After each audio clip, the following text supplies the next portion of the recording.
Welcome back. So today's explainer tackles a real business mystery right at the heart of macroeconomics. Just imagine, for a second, trying to count every single transaction, every paycheck, literally every loaf of bread across an entire nation, just to calculate its national income.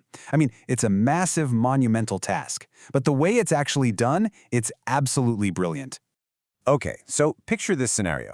A country's finance ministry desperately needs to calculate its exact national income. They need to figure out the vital signs of their economy. But they don't just hand this off to one person. No, they bring in three brilliant, totally independent economists. They hand them the exact same monumental task, but instead of teaming up, each economist looks at the massive economy in front of them and decides to take a completely different path. All right, let's dive into this. So economist A decides, you know what, I'm going to calculate what people earn. Economist B immediately shakes their head and says, nope, I'm going to calculate what businesses produce. And then economist C steps in, looks at both of them and says, you guys are doing this the hard way. I'm going to calculate what people spend. So they all walk out the door taking entirely different measurements of the exact same economy. Naturally, everyone expects them to come back with completely different numbers, but who do you think is actually going to get it right? Let's follow economist A first. Their foundational principle is super simple. Every single product created out there generates income for someone. So they go around tallying up wages paid to labor, rent paid to landowners, interest going to capital, and of course, profits going to entrepreneurs. This whole path of just adding up earnings, we formally call this the income method. Meanwhile, economist B takes a totally different route.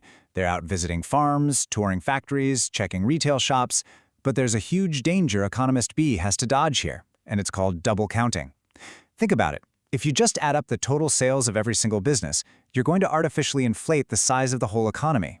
You'd be counting the exact same underlying materials over and over again. So to fix this, economist B calculates only the value added at each specific stage of production. Actually, let me break down exactly what I mean here.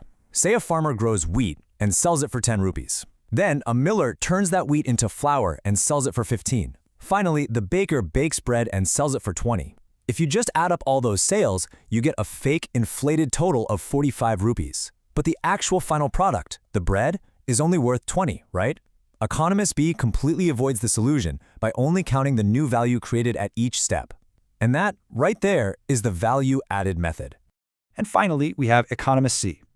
Now, economist C isn't looking at factories, and they don't care about paychecks. They are simply following the money. The core philosophy here is that every single rupee spent on a final good automatically becomes income for someone else down the line.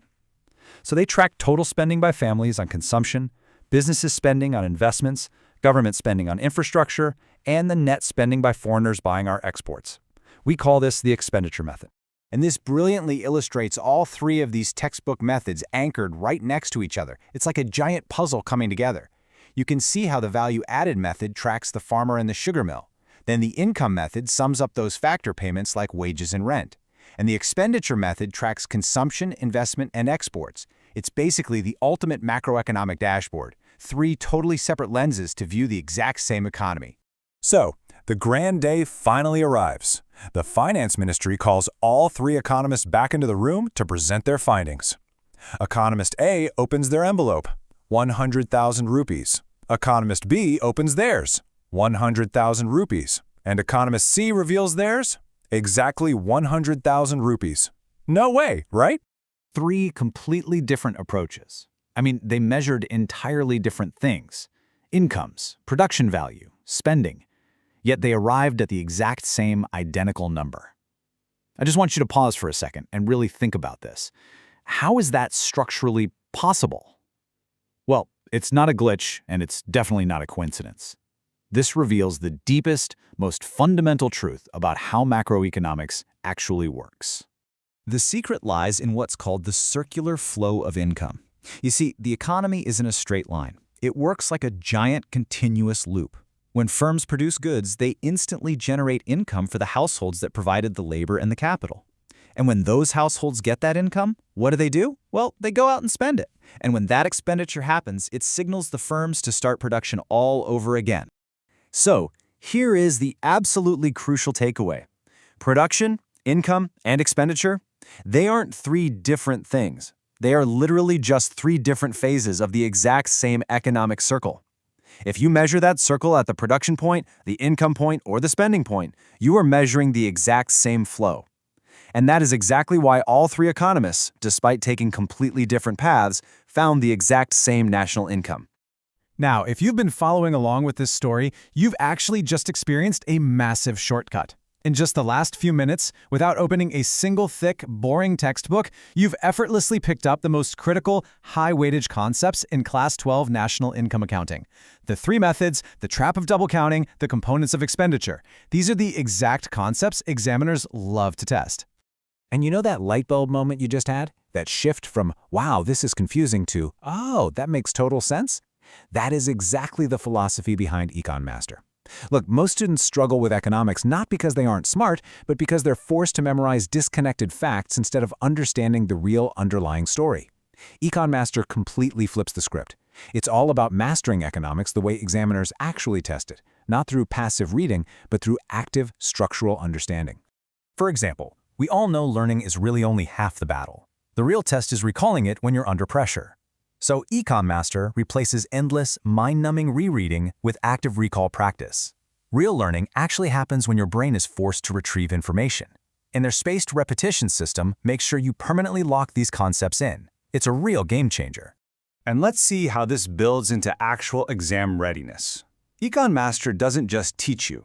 It trains you like an athlete gearing up for match day. Because let's face it, all that knowledge is completely useless if you freeze up during the test.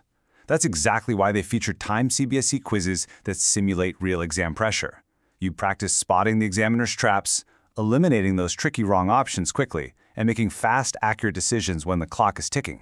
Furthermore, modern exams, they just don't reward rote memorization anymore. They reward application. EconMaster challenges you to think exactly like an examiner by using real-world, competency-based case questions. You aren't just memorizing the definition of a fiscal deficit. You're actually interpreting real data from India's union budget to calculate it, just like a professional economist would.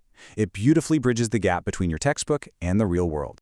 So if you're a Class 11 or 12 student, or maybe a parent looking to help your child bridge that massive gap between hundreds of hours of studying and the marks they actually deserve, it is time to upgrade your training system. Stop being a passive learner and become an exam athlete. You can explore all of these awesome tools, the interactive graphs, the real-world caselets, just by visiting econmaster.in. We've seen today how a really complex topic like national income is honestly just a simple, logical story when you view it through the right lens.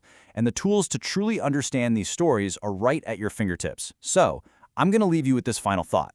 Are you going to keep memorizing disconnected facts, or are you ready to finally step back, see the big picture, and start thinking like a true economist? Head over to econmaster.in and transform the way you learn. Until next time, keep learning and keep questioning.